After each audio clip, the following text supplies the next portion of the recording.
to the Blue Collar Enlightenment Show. It's your host, Jonah. And your co-host, T. Today we are talking with Sam Mitchell and his mother, Gina. Sam is an executive director of a nonprofit, Autism Rocks and Rolls Corporation. He also hosts his own podcast called Autism Rocks and Rolls, where he is out to prove that his diagnosis of autism will not stand in the way of achieving his goals. Sam has an amazing story that we will dive into and how he steps to the beat of his own drum. And Sam's mother, Gina, is going to enlighten us on what happens behind the scenes of assisting Sam with all the goals he has set for himself. Welcome to the podcast. Thank you for taking the time to talk with us. How are you guys doing? Good, and we're stressed. We got a gala in a couple days, so we're got to take a breath for that, but we're here, and we're happy to be here. Yeah, thank you for having us. Really appreciate it. Oh, it's an honor to have you guys on the podcast. And can you tell us a little bit about yourselves? All right, so hello, everyone. My name is Sam Mitchell, and I do run a podcast called Autism Rocks and Rolls, and it is about autism and how we cope with daily struggles that you may or may not understand. I have 10K interviews. I've had big guests on the show, such as Temple Grandin and Mick Foley. But the cool part is I've had other amazing guests, and I'm hoping to have more. But some of my hobbies are creative writing and enjoying the great outdoors. And I'm Gina. I'm Sam's mom. I am the president of Autism Rocks and Rolls Corporation. So we have two. We have the podcast, which is the podcast entity. And then we have Autism Rocks and Rolls Corporation, which is our nonprofit. So we've been a federal nonprofit for probably about 6 or 7 months, though. So as far as that goes, that is my second job. My first job is I'm a teacher. So I've been an educator for 17 years. I've taught 8th grade language arts. So I do that during the day. And then my night job is the nonprofit. Sam was diagnosed with autism when he was 4. And like all parents, you know, I always joke and say I never met a parent that said, oh, yeah, raising that kid was really, really easy. So I'm pretty sure that it's not any different. You know, I mean, it is different, but not really any harder sometimes. But Sam was diagnosed with autism when he was 4. Challenges, obstacles along the way, but it's been pretty beautiful, a very beautiful journey raising him. And he really does accept and embrace who he is. And I'm really glad that he does, because in my eyes, he's perfect most days. So absolutely. That's beautiful that he can just accept himself for who he is, though. That is beautiful. And what type of autism were you diagnosed with? High functioning, as far as I know. She knows more of the diagnosis than I do. Yeah, he, as far as autism goes, it's a spectrum, you know, like with a lot of disabilities. And we don't really call autism a disability. That's really part of his mission for the nonprofit. We think everybody is differently abled. And I think that, you know, I think that we need to spend more time focusing on what people can do, you know, instead of what they can't do. That's really part of his mission. But we started to notice when Sam was 1 or 2, is very delayed in speech. He was like to line things up. He didn't like loud noises. It was very classic textbook autism. I had students in my class that had autism, so I had a little bit of experience. And it was tough. It was scary because, you know, when you have children, if something at the time I thought, okay, it's wrong. I went through a pretty dark time. You know, I was upset and I didn't think it was fair. And I was even thought I didn't agree to this. I didn't sign up to, you know, raise a child with autism. I got over that pretty quickly, though. I mean, he's Sam and Sam is Sam. So and I'm doing pretty well if I say myself. Yeah, and it was very short-lived. It was just very scary, not knowing a lot about it. So once I educated myself, we knew, you know, Sam has autism, but Sam is very smart and Sam can be very successful. And that's what we always encouraged him to do. So, yeah, as a parent, it's just scary in a general sense for anything, for a doctor to say anything, because let's get real, they'll scare the crap out of you with everything. Mm-hmm. So, right. Yeah. It's part of their job, I think, half the time. I think so, too. I think they try to worry you more than you need to. For sure. So can you kind of explain to us how autism affects a person? Sure. So autism affects a person, I think, in the variety of days. You have to kind of live with me to understand it when it comes to high functioning. But I'm very what I call foot and mouth syndrome. There have been times where I told off, let's say, the wrong person to the wrong place at the wrong time. Think of it Gordon Ramsay times 100, maybe a couple times. Think of it that way. If you ever watch Food Network shows or anything like that. I'm having a hard time socializing in a big group setting. Like this is fine, but give me a big group, it's too overwhelming for me. And I don't used to struggle with daily changes where I didn't like sporadic changes just like that. You have to like warn me ahead of time. And then I used to have meltdowns like internal and external. I still have internal meltdowns where I just shut down. External is where I go bleh and I cry like I was a child at Walmart throwing a tantrum. But it's a different but it was a meltdown, not a tantrum. Those are two different polar opposite things. And I have real anxiety. As a matter of fact, I haven't told her today I'm kind of anxious because of our gala. So I kept that hidden well. I've gotten bad, but there have been times where it's gotten bad and I've had to wait in the parking lot of certain areas because it hurts so bad and just because it gave me anxiousness too much. It was too much to handle. And then I have struggle with conversations and just following along sometimes. They're little details sometimes is what I miss. I can get big details, but it's little details. That's why I'm terrible at taking notes and trying to listen at the same time to lecture. You put me in a lecture and you tell me, okay, you got to take notes and lecture? Nope. Nice try, buddy. It ain't happening. Good luck. Good luck making me, but okay, it ain't going to do it. Well, I was going to say the biggest thing with Sam is socialization.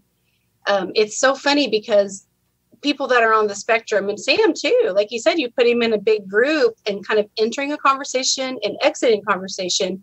That is one thing that people on the spectrum, not everybody, tends to struggle with.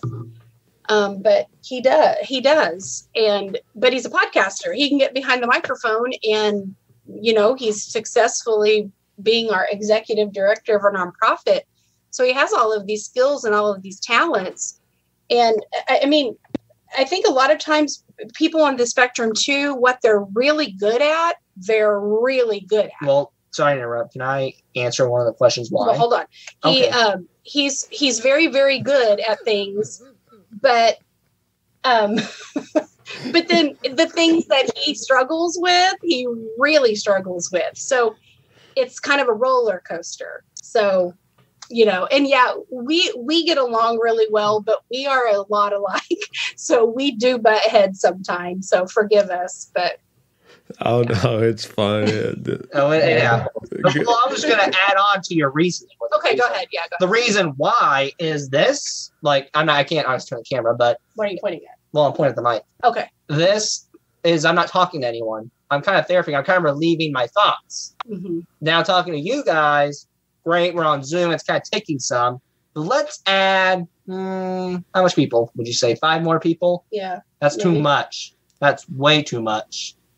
Yeah, that's way too much going on in a room when you're trying to have just a conversation in itself, having too many voices butt in and just mess with your head. I can see where that'll mess you up at. Yeah, definitely get some social anxiety there too. So I feel you there. Understand that. Oh, you guys see when I'm conversing, I sweat half the time. Well, I don't cry a lot. When people always joke around and I just say people cry a movie, like for movies. I don't cry a lot. I sweat. Yeah, he gets really because Sam travels quite a bit. My father, but continue. I actually heard that in your last episode. I was listening to you talking about how you don't necessarily feel the same way about other people. Like, say, when it comes to a funeral, you were saying about a funeral and how you wouldn't cry necessarily like the social norms would have. And I was like, that's a good point because, I mean, really, I'd be the same way as well.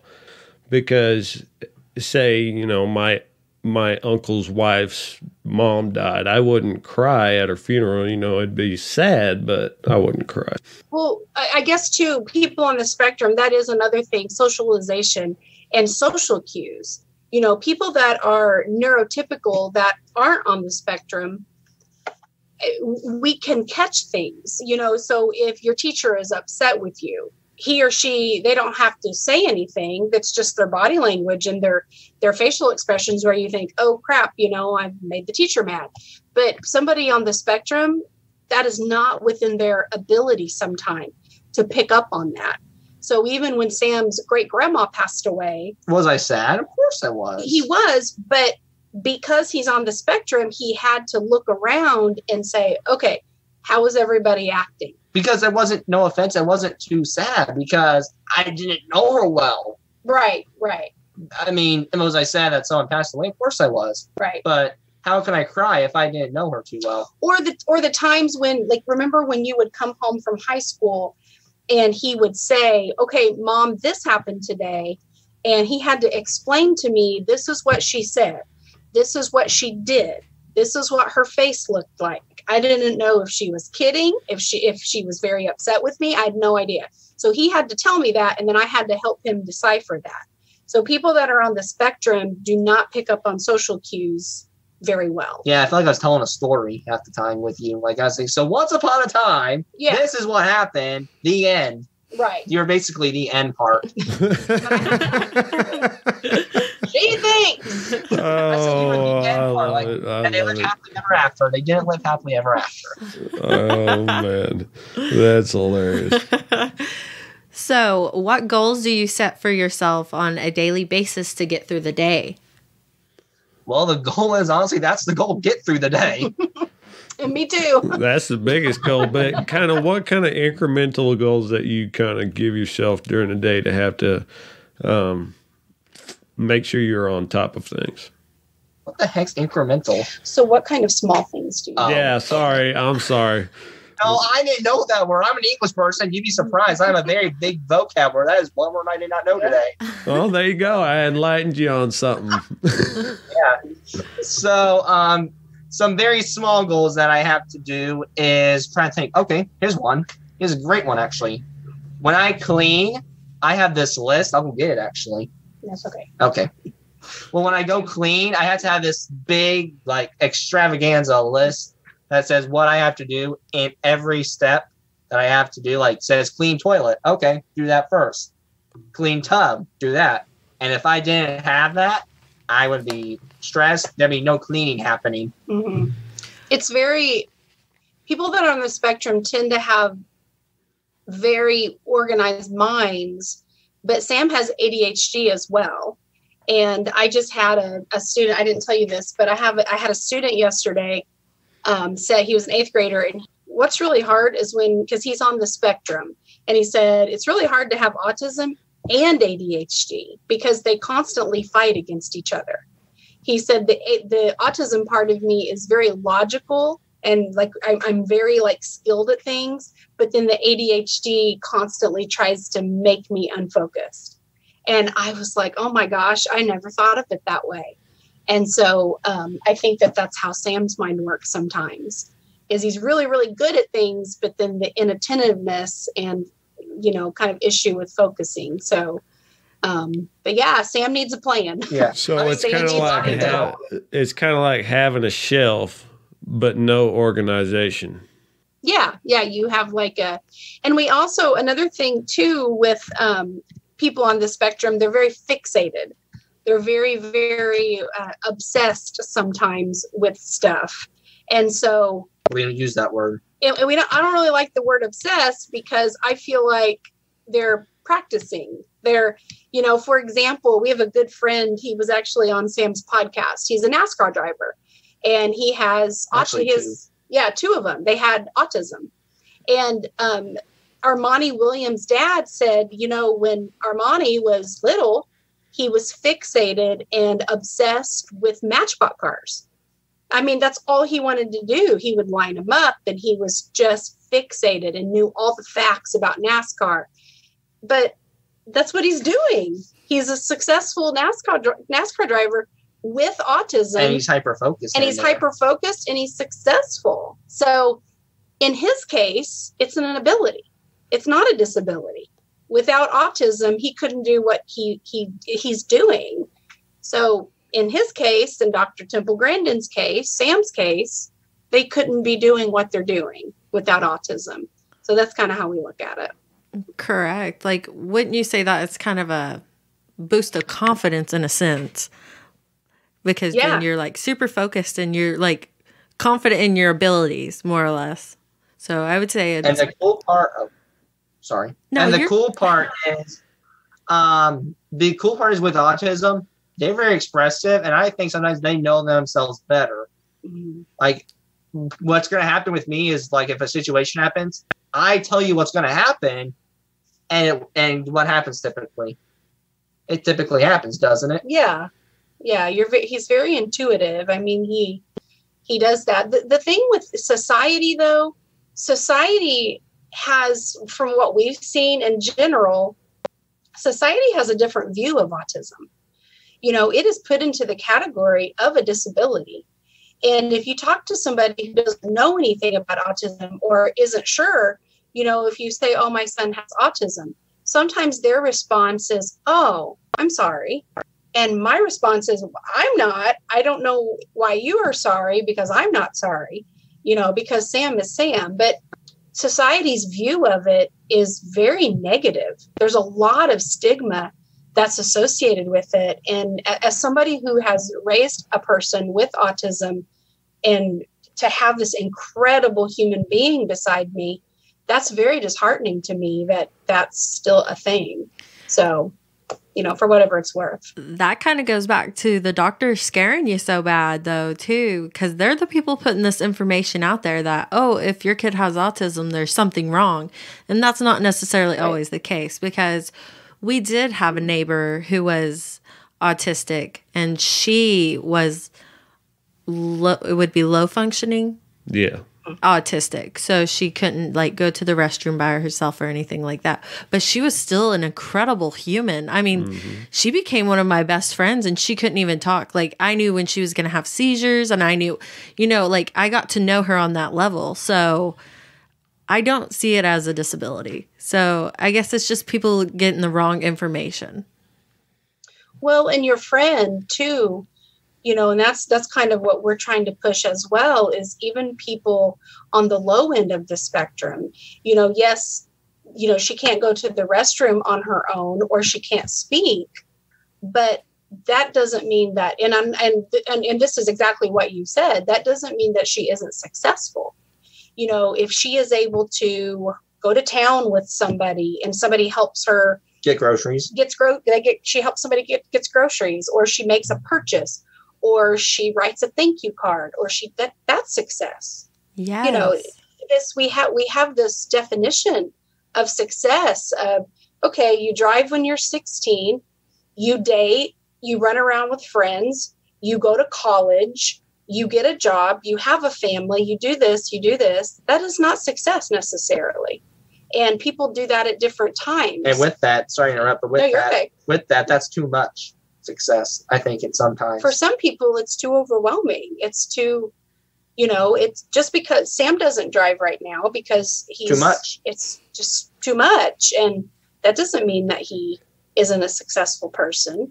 You know, maybe he moves to town one day and uses public transportation. People do that all the time.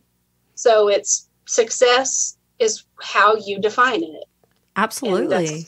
I totally get that though. Like, I wouldn't drive if I didn't have to. Like, back to my friend's kid, we had tiny babies about the time that we were hanging around them all the time. And she would help me, you know, like make bottles and, you know, take care of the babies. And I just thought it was amazing. I mean, I learned so much from her. I just love her so much, you know, like I have so much love in my heart for her because she's just so unique and so perfect in my eyes. Like I think of her and I just see perfection in a sense. So I guess I just have an open mind.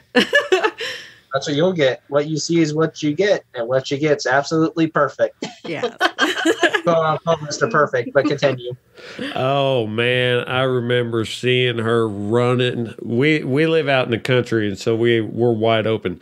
And I remember seeing her just bolt out the front door and just take off running across the field with mom and daddy running right behind her. And we would just be outside watching our kids just running around, just laughing as they're chasing them. Just like, let her go.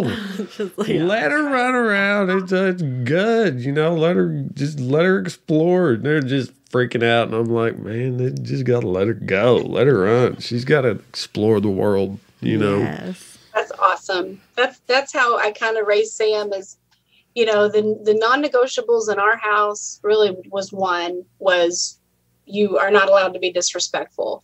I understand that you have autism, but autism or not, you're not being disrespectful, because you understand that between right and wrong. And he struggled with that sometimes because of the emotions, but that was one thing. But other things, you know, like he said, he was like, I don't want to wear jeans. I hate jeans. I'm never wearing jeans. And my first thought, because he didn't like the way that it felt, you know, like a sensory issue. Comfortable around the jump. Very uncomfortable around that. I think we can all agree, even as women, jeans are not comfortable. No. But I was like, no, you have to wear jeans. Are you kidding me? But then I stopped and thought about it, and I'm like, wait a minute. If he never wears a pair of jeans in his life, he's going to be fine. Yeah, look what there is. I'm wearing khakis. Absolutely. How is him not wearing jeans going to affect him? You know what I mean? Like, honestly, it probably did him better since he wasn't worried about his pants all the time. A little cheaper. You can get khakis at Walmart. So, hey, see? Hey, I'm not going to lie. I wasn't a fan of khakis for the longest time, and then I got into golf, and T bought me some khaki pants. And man, I'll tell you what, the stretch is where it gets. It's the stretch that gets you. You can open up a little more. Oh, I love them. Comfort. Comfort's the key, though, too, with my life and in the Aspen world. I'm not kidding when I say that. Mm-hmm. So when you started your nonprofit and you finally kind of got it off the ground, how was the feeling? What was the feeling you were having of achieving that? When we got our paper, which is around somewhere. No, it's upstairs. No, it's right over there. It's right behind it. Oh yeah, that's the state level. I'll go get it. Yeah, you show. Yeah, it was. We were over the moon. This has been. Well, Sam started his podcast when he was a junior in high school, so we just got our federal 501c3 about 6 months ago. And this isn't video, right? No, it's all audio, bro. Okay, it's okay. Well, not gonna show them You on can still video. show. This was the state level one, so we have the official federal paper upstairs. But I was just right before I got on here, I was practicing my speech for our big event we have on Saturday, and that was kind of. Did you remember to cry? Yeah, from a bag. I don't know how I'm going to do it without a box of tissues, but I was just talking about just thinking over the last 3 years, just the amount of work that our board. We have a board of directors of 5, and the only person on the payroll is Sam Mitchell. Nobody else is on the payroll, but we all work equally as hard. Right. And they're incredible people. Oh, yeah. The board of Autism Rocks and Rolls Corporation are the best you can get. Yeah, and you're thinking with those tissues, you're going to be crying. You're probably hearing after that, you'll probably just be like, because I'll be dancing while I'm entering. Don't forget about that. You'll probably be like embarrassed. No, like usual. Oh, I love this just kidding. This conversation Yeah. is amazing. You ought to hear us too. Half the time in the car.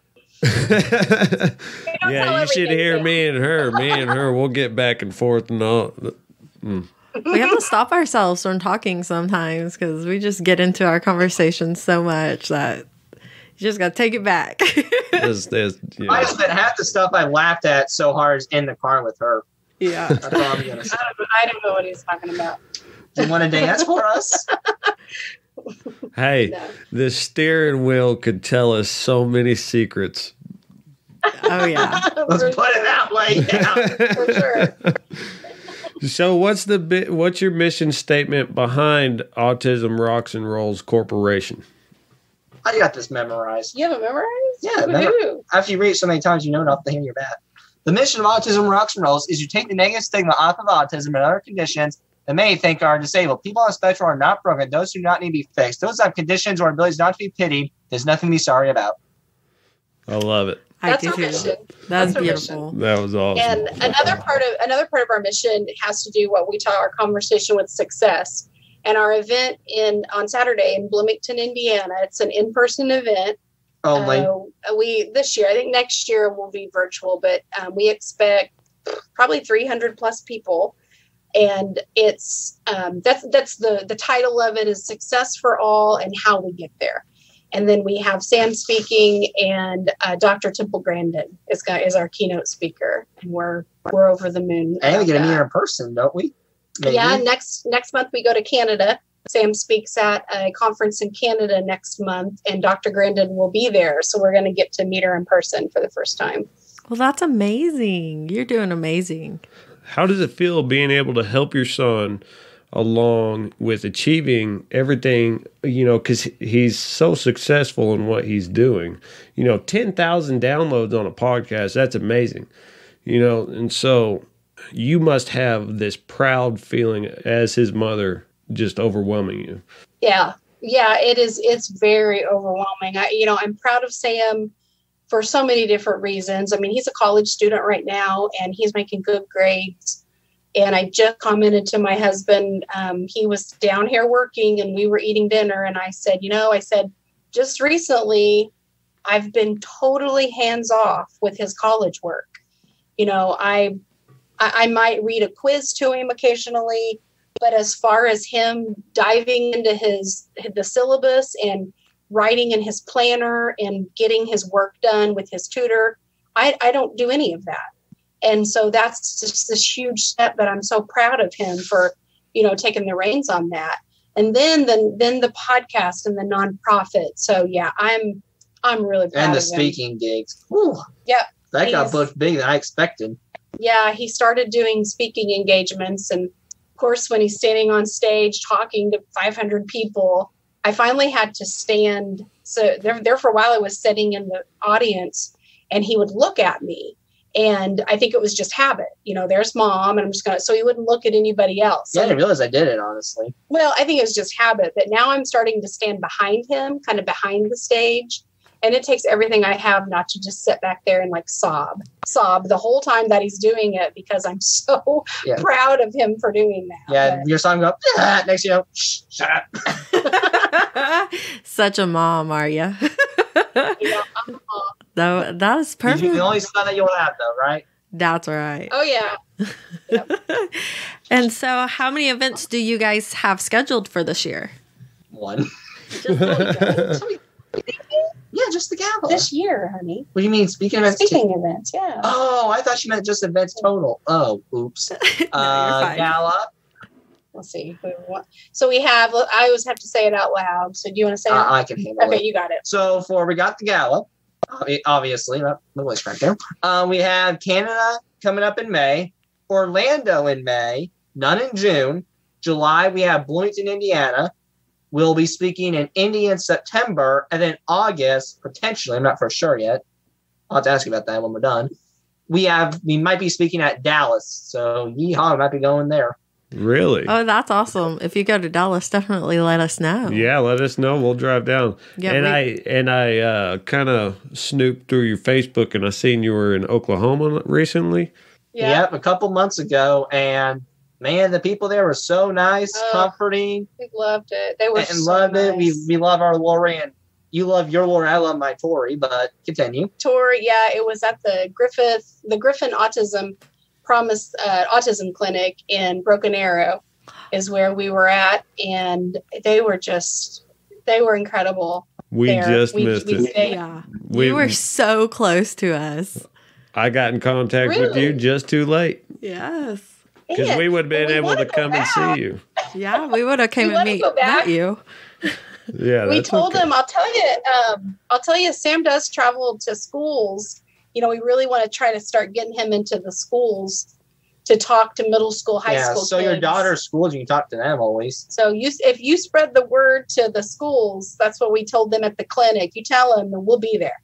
We'll come, and he'll speak to the kids. So if you tell them that, we would love that. Yeah, so I just started subbing at our kids' school. So I'll go over there and talk to the superintendent. I'm pretty good with all of them up there because I graduated from there. So I'll definitely go by and talk. You tell it. You can give him his website, and he does charge. He can't just, if it's close. Sometimes like the local schools or Bloomington, which is about 30 minutes away. But if he has to get on a plane, then we have to pay the bills. Oh, absolutely. That's totally understandable. We won't charge an absolute, incredible amount because at the end of the day, he wants to help people. So yeah, we are a small school, so as long as it doesn't cost more than the school. First up, no, we get that. We're a rural school too. That's where she teaches. I teach at a middle school with less than 500 kids, so I totally understand. No, that's really small. I don't know how big our school is. I couldn't honestly tell you right now, but yeah, it might be a little bit bigger, but not much. I think the graduating class last year was like 50. Yeah. How much did you graduate with? The 8th grader, I have 80 8th graders right now. And then I think the class coming up next year is like 120. They're a big class. Oh, see. Yeah, that's how it was with us. We were, I think, 40 kids, and then the class after us was like 125. I was like, man, They really stuck it through, didn't they? Because we all be dropping out. Yeah. It sounds like the school none of my people been dropping out. Yeah, unfortunately. Yeah. We try to keep them there, but we can't make them. Education is everything. Education is everything. Street smarts and book smarts only get you so far. You gotta open up your mind and start learning everything. Yeah.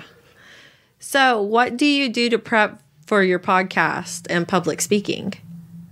Well, that's a long story. So it depends on what you're talking about. Speaking, sometimes we have to ask them specifically, what do you want exactly? Because we have our foundation, but we need to know, what do you want exactly? Like, do you want us to speak about our story? Do you want to speak about our childhood? What do you want? What are you envisioning? For your public speaking? Yeah. What I have helped him do, and he's really in charge of the speaking, but I help him. We have some saved for different audiences. So, at one point he spoke to a group of nurses, and then he'll speak to kids, like elementary kids, middle school kids, or then he'll speak to a conference, which is primarily parents or teachers. So he kind of has these templates on standby, and then kind of depending what the organization wants, he can tweak it, and then we don't have to start from scratch every time. I know his speeches are very heartfelt. They've been pulled the threads. I know the last speaker said in Oklahoma, well, ladies and gentlemen, can't follow up on that. Yeah, he got like a standing ovation. He got him up dancing. He's really big about audience interaction. And the keynote speaker, they were both keynote speakers, but this guy had been in the autism industry for longer than Sam had. And so after Sam spoke, he got up and got on the microphone, and everybody was so pumped up and jazzed with Sam. And he said, I'm sorry, guys, I'm not going to be able to follow that. So it was cool. Sam really resonated with them. So, well, that's amazing. On your podcast, you were saying how you've had some of these bigger names. Did you ever think when you started that you would ever have those big guys on your podcast and able to talk to them? How was that? Heck no. No, because all I did really was just ask. That's all I did. I asked Simon. The first big one was Simon Majumdar, who was the judge on Cutthroat Kitchen and Guys Grocery Games. If you watch the Food Network, again, he's very big. But if you watch him, he's so blunt, it's almost funny. Well, yeah. But he's so gracious, and he has a nephew. Thank you. Nephew who's on the spectrum. And all I did, I ain't kidding, All I did was just go on Facebook Messenger, said, "Hey Simon, yada yada yada, want to be on?" Next day, yes, sure, why not? Thank you. That's what these kind of people with platforms, they have booking agents. They do, and they have to, because if everybody just contacted them directly, they'd be overwhelmed. So I understand that, but sometimes, if you have the story and you really have that heartfelt message to them, it really is beneficial to contact them directly. And that's what we did with Dr. Grandin. Mick Foley, the WWE wrestler, he has become a good friend of ours. He's incredible. Oh, my nicest wrestler ever. You'd be surprised. A lot of these wrestlers go to bars and at the nightclubs after the wrestling, and because you can imagine why. He didn't do that. He was more of a family guy, flew on the last flight to visit his family, did a lot of reading, visited a lot of battlefields and museums, just like any other American would. He's so humble. And we invited him to come to the gala, and he's traveling right now. And I know he just texted me yesterday because I said, I hate it that you can't come. And I know if he wasn't on the road and traveling, I know he'd be there. I know he would come and support Sam. And he has a son on the spectrum. And because he has a son on the spectrum. And so these people that Sam has interacted with, Sarah Tomko, she's on Resident Alien. She was on Sneaky Pete. Yeah, we just emailed her and asked. We've met her. She met us in Indianapolis, and she's a sponsor of Sam. I mean, these people that have these platforms, they're, not all of them, but a lot of them use the platform for the right reason. And we have met some incredible people along the way. It's been a fantastic journey so far. Well, that's amazing, because even the last podcaster we talked to, she talked about how the people she had talked to for her inspiration that she's doing had become like family, more or less, than just friends. So that's amazing that you can just build a family outside your family like that. Yeah, it has taken a village. Very much, I bet. So how do you get your inspiration for your topics on your podcast? Well, I have what I call, my friend, the ape process, and it's not a gorilla. There's no gorillas involved with the process, so don't get any ideas with that. Although it'll be fun to scare her with a gorilla. But anyway, so it's an acronym. So the A stands for certain autistic behaviors. The P stands for perspective, which is the interviews. And the E stands for entertainment, which is analogies to whatever I feel like. Yeah, one of his best episodes, I think. I love all of them. He's up to about 65 now. But one of my favorite ones was 64. Oh, was it 64? Yeah. Excuse me. He had wait, 63. Sorry, continue. Okay, he had one with a pinball machine. And he told me, he was like, Mom, I'm going to compare autism to a pinball machine. And I thought, oh, my God. I don't know if that's going to work or not. And he did it. It was one of my favorites, just because the way that he explained it was the way that the ball moves and flips everywhere. That's how his brain works. That's what it reminds him of. And the way he did it was absolutely incredible. He compared autism to an airplane one time. Music, Scooby-Doo. It's incredible. It's incredible what he connected. What has been the most enlightening thing that has happened to you on this journey?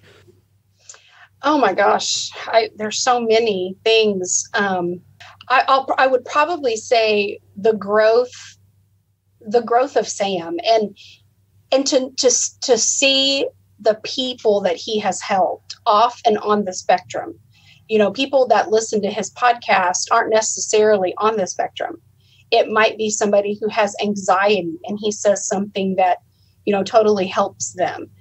We have a guest coming Saturday. It's one of Sam's special guests, and they're incredible. The Fields, that helped. Josh and Kathy. They're incredible. We met them, and just this young man is an artist. He's scared to show people his artwork, but you connect with people, and just seeing Sam connect with the people that he has helped is just reward. Sometimes I don't even care if we make another penny from this, just to see what Sam has done, how he has taken his message. And I know along the way, he's changed someone's life. And that's what this is about.